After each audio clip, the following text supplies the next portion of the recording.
Welcome back, everyone, to the Deep Dive. Ready to dive into something new today. Always.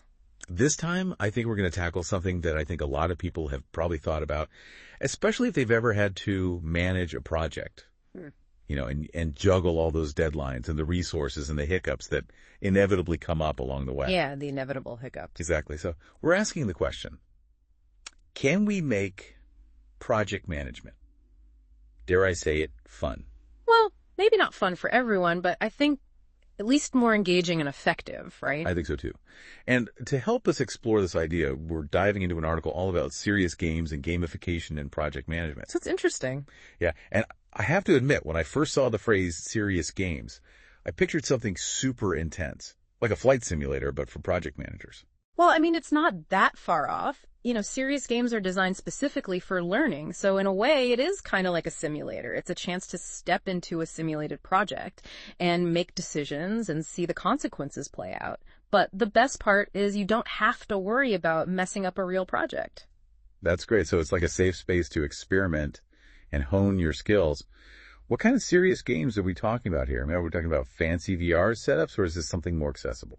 It really runs the gamut. The article mentions simulation-based games that put you right in the project manager's hot seat.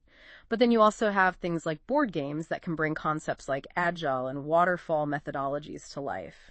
And then there's even multiplayer games that focus on things like collaboration and communication. So there's a game for every project management flavor, it sounds like. Yeah. But let's back up for a second. What about gamification? Isn't that kind of similar? Yeah. Gamification is taking the things that we love about games, the points, badges, leaderboards, and adding them into our existing processes. It's tapping into our natural desire for achievement and, well, let's be honest, little healthy competition. Yeah, I mean, I can totally see how that could boost motivation. It's like turning your project to-do list into a quest, right? Yeah. You're not just checking off tasks, you're earning points. Maybe even unlocking a virtual badge for hitting a major milestone. Exactly. And the article talks about some really interesting ways this is being used out in the real world. Like, imagine your project management software gives you points for completing tasks, or gives you a virtual high five for successfully navigating a tricky stakeholder meeting. Yeah, that sounds way more rewarding than just getting another email saying good job. Yeah. But isn't there a risk of this feeling a bit forced? Like, if the rewards don't actually feel meaningful, won't it just become another chore? You're absolutely right. And I think that's one of the biggest challenges with gamification, making sure it's done well. You can't just slap on some points and badges and call it a day. It has to be more than that. You need to really understand what motivates your team and then align the rewards with those goals. So it's about making the gamification feel natural and integrated into the actual work, not just some kind of afterthought. Yeah, exactly. It needs to actually enhance the workflow, not distract from it. And that's where I think the concept of a learning architecture becomes really important. Okay, I have to admit, when I hear learning architecture, my brain kind of goes blank. Can you break that down for us? What does that even mean in the context of project management and games? Sure. Think of a learning architecture like a roadmap for how learning and development happens within an organization. So it's basically ensuring that these game-inspired approaches we've been talking about are actually supporting the bigger picture and not just random fun distractions. So it's about making sure that these games and gamified elements are actually helping people learn and grow in a way that benefits the whole project, not just their individual score. Exactly. You nailed it. It's about aligning those fun elements with those real learning objectives. Okay. I'm starting to see the potential here. It's not just about making project management more fun, right? It's about using these techniques strategically to actually improve how we learn and work together. Yeah, you're getting it. And that's where things start to get really interesting. So we've talked about the theory, but I'm curious, where are we seeing these concepts actually play out in the real world? Let's get into some specific examples. Yeah. Give me the juicy stuff. I want to hear how companies are using serious games and gamification to really level up their project management game. Okay, well, let's start with serious games. The article mentions a game called the Project Win Game, which helps people understand the difference between traditional waterfall and agile methodologies. Ooh, that sounds like a recipe for some serious office debates. A lot. Waterfall versus agile. It's the project management equivalent of, which is better, Star Wars or Star Trek? Exactly. But instead of just arguing endlessly, this game lets people actually experience the pros and cons of each approach firsthand. It kind of turns theory into practice and helps them see those nuances in a whole new light. So it's like this hands-on learning experience, but without the real-world risk of, crashing and burning an entire project because you chose the wrong methodology. Right. And, beyond just specific methodologies, the article talks about simulations that let you practice things like risk management, communication, resource allocation. You can test out different strategies and see how they play out all within this safe game environment. So it's like having a virtual sandbox where you can play around with different project management techniques and learn from your mistakes without any real-world consequences. That's pretty awesome. Yeah, it is. And, speaking of learning, there was one finding in the article that I thought was really interesting. It turns out that there's a bit of a disconnect between what learners enjoy in serious games and what they actually find most effective for learning. Okay, now I'm intrigued. What's the disconnect? Tell me more. Well, students said they loved games that had a lot of humor, good aesthetics, opportunities for collaboration, but they actually rated simulations as being more clear and accessible for learning, even if those simulations weren't as flashy or as fun. So it's kind of like the classic chocolate cake versus salad dilemma, right? Yeah. Sometimes what's most enjoyable isn't necessarily what's going to be the most beneficial in the long run. Exactly. And I think it highlights the importance of striking that balance between making learning engaging and making sure that the information is presented in a way that's clear and accessible. You can't sacrifice effectiveness just for the sake of entertainment. That's a really good point. We don't want to get so caught up in the game aspect that we lose sight of the real learning objectives. Absolutely. Now let's shift gears a little bit and talk about how companies are using gamification to boost engagement and motivation within their teams. All right, hit me with some real-world gamification magic. Well, okay, think about project management software that awards points for completing tasks. Or maybe you have a progress bar that visually tracks the team's advancement towards project completion. Yeah, I can see how that would be motivating. It's like leveling up in a video game. You get that little dopamine hit with every point you earn. Right. And what about earning badges for hitting those big milestones? Like, imagine getting a virtual badge for delivering a critical project phase on time and within budget. Ooh, shiny. I love it. It's like a digital trophy that everyone can see and admire. And then, of course, there's the classic leaderboard, which, can really tap into that competitive spirit and encourage everyone to perform at their best. Okay, I know leaderboards can be a little controversial. Mm-hmm. Some people thrive on that competition while others find it really stressful.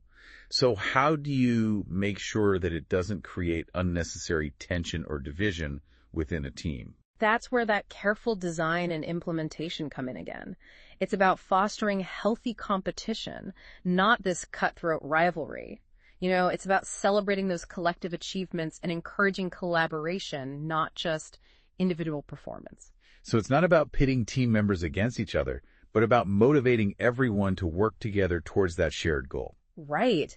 And the article specifically mentions some interesting ways gamification is being used to enhance agile workflows. So you know how in Agile you typically break down a project into those smaller, manageable chunks like user stories and sprint tasks? Yeah. Well, in Agile gamification, you can actually assign points to those stories and tasks, making them feel more like these game objectives that need to be conquered. So instead of just checking things off a list, you're actually leveling up your Agile skills with each completed task. Precisely. And you can even incorporate badges for completing those complex user stories or delivering sprints on time. It's all about making those everyday Agile tasks more engaging and rewarding. And if you really want to inject some friendly competition, you could even have team challenges designed to boost sprint velocity. Oh, yeah. Imagine teams competing to resolve the most user stories or complete the highest priority tasks within a sprint. It would create this sense of excitement and urgency while still encouraging teamwork and collaboration. And I bet those leaderboards would be getting a lot of attention. You know it. It's a great way to recognize individual achievements, but also, foster that sense of transparency and accountability within the team. Okay. I'm really starting to see how gamification can be woven into all these different aspects of project management. It's not just this one-size-fits-all approach. There's a lot of room for creativity and customization. Absolutely. It's about finding those creative ways to make project management more engaging, more motivational, and ultimately more effective for your specific team. So we've seen how these techniques can be applied in the real world, and it sounds pretty promising. But I have to ask, are there any downsides or potential pitfalls we need to be aware of? Of course. Remember how we talked about that learning architecture being so important? Well, that's where things can go wrong if you're not careful. Okay, I'm all ears. Tell me about the dark side of serious games and gamification. One of the biggest dangers, I think, is poorly designed gamification systems. If those game elements aren't really carefully thought out and integrated into the workflow, they can actually backfire. So it's not just about slapping on some points and badges and calling it a day. Yeah. You really need a strategy, right? Absolutely. You need to understand your team's needs and motivations and design a system that genuinely aligns with those goals. Otherwise, it's just going to feel forced and superficial, and no one wants that. Yeah, I can see how that could actually decrease motivation and engagement. Yeah. It'd be like being rewarded with a participation trophy for something that doesn't actually feel meaningful. Exactly. And I think it's important to remember that both serious games and gamification are tools. They're not magic solutions. They can be incredibly powerful when used correctly, but they're not going to magically solve all of your project management problems overnight. So we need to be realistic about what these techniques can and cannot achieve. Right. And that's where that thoughtful design and integration with your overall project management approach becomes so critical. It sounds like there's a lot to consider before diving headfirst into the world of serious games and gamification. There is, but I think the potential rewards are significant. When these approaches are implemented thoughtfully and strategically, they can really revolutionize the way projects are managed. I'm definitely feeling inspired to level up my own project management game. But before we wrap things up, I'd love to hear your final thoughts on how we can use these approaches to really achieve more innovative and successful outcomes. That's the big question, isn't it? And I think the answer might lie in a shift in perspective. What if we started viewing project management itself as a serious game? A game where we're constantly challenged to strategize, collaborate, adapt, and ultimately achieve those ambitious goals. I love that. It's about reframing our mindset and approaching projects with this sense of playfulness and experimentation. So we're not just managing tasks, we're actually playing the project management game. Right. That's a really cool way to think about it. And just like in any good game, there are going to be challenges and setbacks and, those moments where we need to adapt and adjust our approach. Because no game is fun if it's too easy, right? Exactly. You need that challenge to keep things interesting. You got it. And I think those challenges are really where the real learning happens. They push us to think creatively and to come up with innovative solutions and ultimately to grow as project managers. So it's about embracing those challenges and seeing them as opportunities for growth, not just roadblocks to success. Precisely. And, I think that's what this whole conversation about serious games and gamification is really about.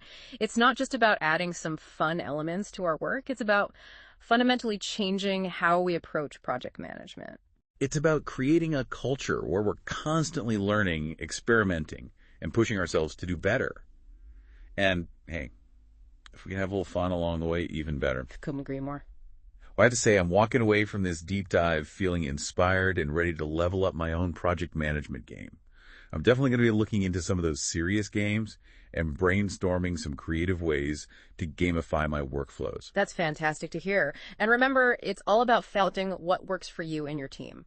There's no one-size-fits-all approach when it comes to gamification and serious games. So to all of our listeners out there, we encourage you to experiment, have fun, and don't be afraid to embrace that serious game mindset. Because who knows, you might just discover that project management can be a lot more engaging and rewarding than you ever thought possible. And that brings us to the end of our deep dive into this fascinating world of serious games and gamification in project management. Until next time, keep learning, keep playing, and keep those projects moving forward. This is the Deep Dive signing off.